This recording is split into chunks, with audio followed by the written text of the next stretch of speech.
తాడేపల్లి నియోజకవర్గం బాలాజీనగర్ 115 డివిజన్ పరిధిలో కేబీహెచ్బీ colony Maharashtra bank దగ్గరలో తెలుగుదేశం పార్టీ నూతన కార్యాలయం ఏర్పాటు చేశారు. ఈ కార్యాలయానికి తెలుగు యువత అధ్యక్షుడు జయరాం హాజరై కార్యాలయాన్ని ప్రారంభించారు. ఈ సందర్భంగా ఆయన మాట్లాడుతూ హైదరాబాద్ కు అభివృద్ధి బాట వేసింది చంద్రబాబు నాయుడు అని పేర్కొన్నారు. ఎల్ఆర్ఎస్ అనేది స్కీమ్ కాదు, పెద్ద స్కామ్ అని, దానివల్ల వందల కోట్ల వసూలు చేసి జీహెచ్ఎంసీ ఎన్నికలలో ఆ ధనం ఖర్చు పెడుతున్నారని తీవ్రంగా మండిపడ్డారు. బాలాజీనగర్ డివిజన్ లో విద్యావంతురాలైన రంజితా గౌడ్ కు ఓటు వేసి అఖండ మెజార్టీతో గెలిపించాలని ప్రజలను కోరారు. టీడీపీ సీనియర్ నాయకులు కిష్టయ్య గౌడ్ మాట్లాడుతూ హైదరాబాద్ ను విశ్వ నగరంగా మారుస్తామని చెప్పి ఓట్లు వేయించుకున్న కేటీఆర్ హైదరాబాద్ ను విశ్వ నగరంగా మార్చారా అని ప్రశ్నించారు. డ్రైనేజీ సమస్య ఎక్కడికక్కడ అలానే ఉంది, అది కేటీఆర్ కి కనబడడం లేదా అని విమర్శించారు. హైదరాబాద్ అభివృద్ధి చెందాలి అంటే అది ఒక టీడీపీతోనే సాధ్యమని, మీ అమూల్యమైన ఓటును రంజితా గౌడ్ కి వేసి అఖండ మెజార్టీతో గెలిపించాలని, కార్పొరేషన్ కు పంపాలని తెలిపారు. ప్రజలందరూ కూడా ముందుకు వచ్చి స్వచ్ఛందంగా ఓటు హక్కును వినియోగించుకోవాలని విజ్ఞప్తి చేశారు. ఈ కార్యక్రమంలో బాలాజీనగర్ టీడీపీ కార్పొరేటర్ అభ్యర్థి రంజితా గౌడ్, టీడీపీ నాయకులు అట్లూరి దీపక్ చౌదరి, సుధీర్ గౌడ్, చంద్రరావు, తెలుగుదేశం అభిమానులు, పరిటాల రవి అభిమానులు తదితరులు పాల్గొన్నారు. తెలంగాణ ప్రజలకి అందరికీ, ముఖ్యంగా ఈ జిహెచ్ఎంసీ పరిధిలో ఉన్న ప్రజలందరికీ పేరు పేరున నమస్కారం తెలియజేస్తూ, మరి ఈరోజు 115 డివిజన్ రావడం జరిగింది. ఆఫీస్ ఇనాగ్రేషన్ చేయడం జరిగింది.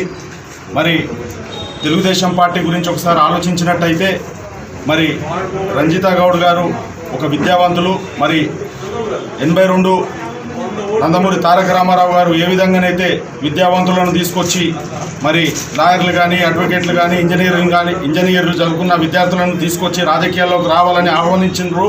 మళ్ళీ ఇప్పుడు ఈ జిహెచ్ఎంసీ ఎలక్షన్స్లో మరి రంజితా గౌడ్ గారు రావడం జరిగింది.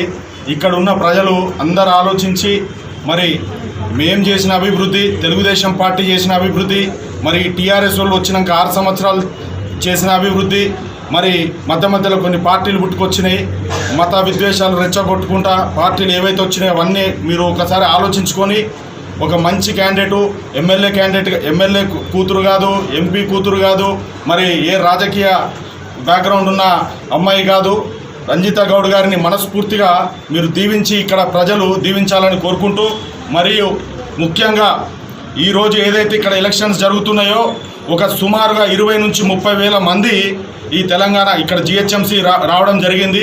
కేవలం ఎలక్షన్స్ గురించి వచ్చిరు తప్ప ఏ ప్రజల ఆరోగ్యం పట్ల కానీ, మొన్న మీరు చూసినారు కోవిడ్ చూసినప్పుడు ఒక మంత్రి అయినా వచ్చిండా, ఒక ఎమ్మెల్యేనే వచ్చిండా, లేకపోతే ఇక్కడ స్థానికంగా ఉన్న కార్పొరేటర్ వచ్చిండా.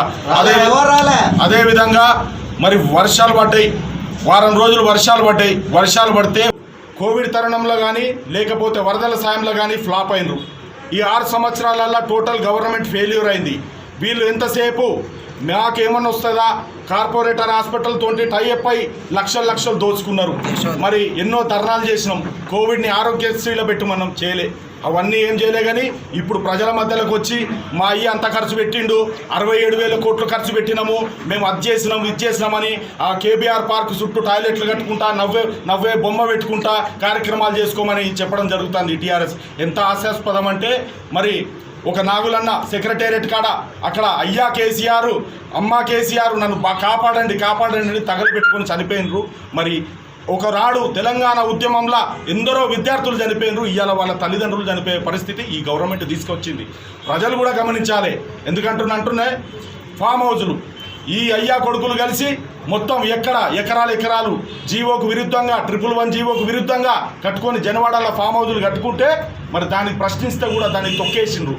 అదే మీ అట్లాంటి మీడియా సోదరులు కూడా ఏదైనా ప్రశ్నలు లేవలైతే, ఏమా నువ్వే అడుగుతావా, నీకే తెలుసా, నువ్వే తెస్తావా నీళ్ళు అని ఇట్లాంటి అహంకార ధోరణ ఇవాళ ఈ మన తెలంగాణలో నడుస్తుంది. ఇది మనం సాధించుకున్న తెలంగాణ కాదు, ఇది మనం సంపాదించుకున్న తెలంగాణ కాదు, ఇది కేవలం వాళ్ళ కుటుంబ పాలన జరిగింది. మొత్తం ఆ బుడ్డోడు తప్ప అందరికీ పదవులు ఉన్నాయి, కానీ ఒక నోటిఫికేషన్ లేదు, ఒక ఉద్యోగం లేదు, ఒక నిరుద్యోగ భృతి లేదు, ఒక KG to PG లేదు, ఫీజు రియంబర్స్మెంట్ లేదు. ఇట్లా చెప్పుకుంటూ పోతే ఎన్నో పథకాలు పక్కన పెట్టేసిండ్రు. వీళ్ళకి ఎంతసేపు ఎలక్షన్స్ కావాలి, భయం కావాలి. ఇక అయ్యా కొడుకులకు అర్థమైపోయింది, మా మాటలు చెల్లవు, మా తెలంగాణ సెంటిమెంట్ అయిపోయింది, అన్నీ అయిపోయినాయి. ఇప్పుడు ఏం చేయాలి? వీళ్ళు ఇప్పుడు మత విద్వేషాలు తీసుకొస్తున్నారు. ఏమనంటే కులాల పంచాయతీ పెడుతున్నారు, రీజన్ వైజ్ పంచాయతీ పెడుతున్నారు. ఇట్లాంటి నీచంగా దిగినారు అయ్యా కొడుకులు. కొత్త బిచ్చగాళ్ళు రోడ్ల మీద అడుక్కున్నట్టు ఎన్నడూ ప్రెస్ కాన్ఫరెన్స్ చేయని కేసీఆర్ మరి ప్రగతి భవన్లకు వచ్చి ప్రెస్ కాన్ఫరెన్స్ ఇచ్చిండు. ఇక కొడుకేమో ఆఠానా ఆఠానా ఆఠానా అని తిరుగుతాడు. సిగ్గు శరం ఉండాలి కేటీఆర్ గారికి. ట్యాక్స్ అనేది గవర్నమెంటు 9% సెంట్రల్ ట్యాక్స్ ఉంటుంది, 9% స్టేట్ ట్యాక్స్ ఉంటుంది. అది మన రాష్ట్రానికే కాదు, ప్రతి రాష్ట్రాలకు అదే. కూడా తెలుగుదేశం హైదరాబాద్లో ఇంకా ఉంది అని చెప్పడానికి ఒక అవకాశం దొరుకుతుంది. ఘంటాపథంగా మొన్న అక్కడ ఓడిపోయినందుకు, ఎమ్మెల్యే ఓడిపోయినందుకు ఆల్రెడీ ఆయన షేక్ అయిపోయాడు యాక్చువల్గా. ఇప్పుడు కూడా అంతే, మనకు ఒక 4-5 సీట్లు కూడా సంపాదించి పెడితే ఇప్పుడైతే హైదరాబాద్లో షేక్ అయిపోతాడు కేటీఆర్ కానీ కేసీఆర్ గారు. అదైతే నేను కూడా చెప్పగలను. అయితే తెలంగాణ వాదిగా నేనే చెప్తున్నాను, ఇది జరగడం సత్యం. కాబట్టి దయచేసి ప్రజలందరూ బయటికి వచ్చి ఓట్లు వేయడానికి ప్రయత్నించండి.